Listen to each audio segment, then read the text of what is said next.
तो वर्तमान आम जानिबा हार्डवेयर कौन what is a hardware the components used to make a computer is called a hardware माने जो जो जिनिस को नहीं कि कंप्यूटर तैयारी करा जाए ताहले ताको हार्डवेयर कहा जाए। आपण वर्तमान ए चित्र रे देखि परिबे बहुत प्रकार जिनिस थुआ है जहाँ को देखिकी आम कहूचे जे यह गोटे कंप्यूटर सेट। तो वर्तमान आम से सेट रो विभिन्न पार्ट्स को डिटेली आम जानिबा जे को पार्टटा कौन। तो आपण जो बड़ बक्सा देखते या कहते कैबिनेट या देखिकी बहुत लोग कहते ये हूँ सीपीयू। तो सीपीयू हूँ कंप्यूटर रो गोटे मेन पार्ट जोटा या भितर लगी थाए ओके। तो सेतिपई या गोटे सीपीयू बोली कहा जाए किंतु प्रकृत रे ए डब्बा हूँ गोटे कैबिनेट जो थे कंप्यूटर रो विभिन्न पार्ट्स को सेट करके रखा जाए।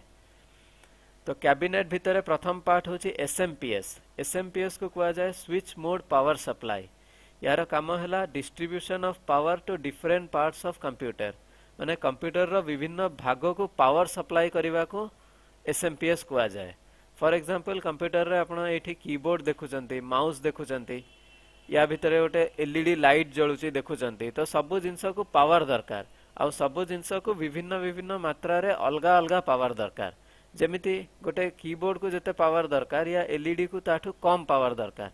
तो एसएमपीएस भितर बहुत गुड़ा वायर्स बाहरी थाए जहाँ भितर गोटे रेगुलेटर लगी थाए जे सबु पार्ट्स को जिते पावर दरकार ताको डिस्ट्रीब्यूट करके दिए।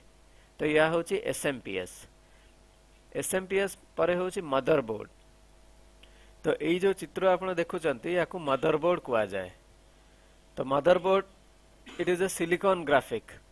तो या भितर विभिन्न पार्ट्स विभिन्न चिपसेट्स गुड़ा लगी थाए तो जहाँ को मिसईकी गोटे मदरबोर्ड करा जाए। तो मदरबोर्ड रो काम है कंप्यूटर रो विभिन्न पार्ट्स आसिकी एथरू कनेक्ट हुए आउ एटा गोटे असेंबली यूनिट वाला काम करे जोटा सबू को मिक्स करके रखे आउ या थ्रू रु सबू पार्ट्स को इंफॉर्मेशन ट्रांसफर हुए। नेक्स्ट होची आपनकर सीपीयू। सीपीयू को कहा जाए सेंट्रल प्रोसेसिंग यूनिट।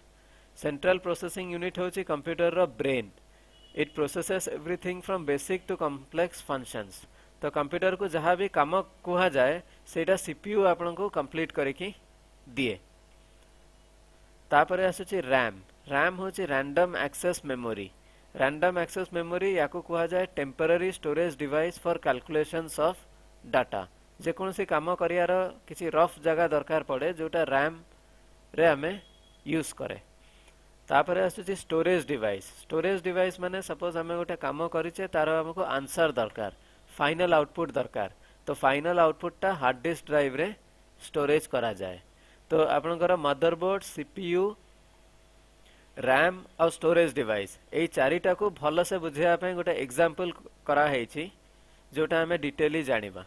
तो कंप्यूटर रो हार्डवेयर को आम वर्तमान गोटे मनीष सहित कंपेयर करवा। फॉर एग्जांपल कंप्यूटर रे गोटे प्रोसेसिंग करा जाए जहाँ को गोटे फ्लो चार्ट कही कहा जाए। तो comparison to a human being suppose आम गोटे क्वेश्चन स्टार्ट करिले। सपोज मु आपनको गोटे क्वेश्चन पचारली 12 into 12 केते। तो 12 into 12 कौन हम यहाँ कंप्यूटर रो प्रोसेसर को जीव। प्रोसेसर जहाँ हूँ ब्रेन। तो ब्रेन रे हमर जो सॉफ्टवेयर लोड कराई सी क्वेश्चन को प्रोसेसिंग करिवो। तो प्रोसेसिंग केमती करा जाए तो जमती मनीष प्रोसेसिंग करती तो सही प्रकार कंप्यूटर भी प्रोसेसिंग करे। केमिति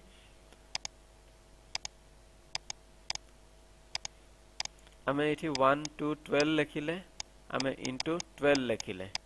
तो या आम प्रोसेसिंग करती 2 into 2 are 4 2 1s are 2 1 2s are 2 1 1s are 1 तापरे 4 तापरे 4 तापरे 1। तो यहाँ मिसिकी आम आंसर लिखिले 144। माने क्वेश्चन होची एतिकी तार आंसर होची एतिकी किंतु एई नंबर बाहर करिया पई आपनको एतिक रफ प्रोसेसिंग करिया पई पड़िला। तो जेमिति आमको गोटे मनीष हिसाब रे रफ प्रोसेसिंग करिया पई पड़ुची तो कंप्यूटर को भी रफ प्रोसेसिंग करिया पई पड़े। तो रफ प्रोसेसिंग करिला परे एई डाटार काम कौन एई डाटार काम नाही याकू हमको डिलीट करदेवा दरकार ओके। तो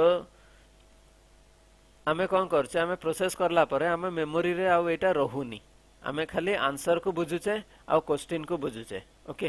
तो दिस प्रोसेस आपनकर सीपीयू एटा हिसाब करिला आपनकर रैम होची रफ जगह आउ आपनकर फाइनल आंसर जोटा रहिला एटा हार्ड डिस्क ड्राइव रे पेस्ट हैला आउ वंस रैम रे कैलकुलेशन काम सरला परे एटा डिलीट हे गला आउ आपनकर रैम टा पुनी खाली हे गला तो कंप्यूटर को आपण वर्तमान आउ गोटे काम कहिबे से पुनी रफली प्रोसेस करिवो आंसर बाहर करके हार्ड डिस्क को लिखि दबो आउ रैम पुनी खाली हे जिवो तो एही प्रोसेस रे कंप्यूटर रो कामटा फ्लो हुए तो रैम जहार जिते बेसी थिबो आपण कहि परिबे कंप्यूटरटा सेते की बेसी फास्टर हबो सेही बलिया जहार सीपीयू टिके अधिका स्पीड थिबो तार काम टिके फास्टर हबो ओके तो जेबे आपण देखुचंती जे कंप्यूटर रे गोटे काम स्लो हो ताले हमें जानि परिबा जे कंप्यूटर को हमें टिके अधिका काम देइचे तो जोटा रफ स्पेस यूज करिकी पेस्ट करिला परे पुनी रफ स्पेस यूज करिया पई टिके अधिका टाइम लागि जाए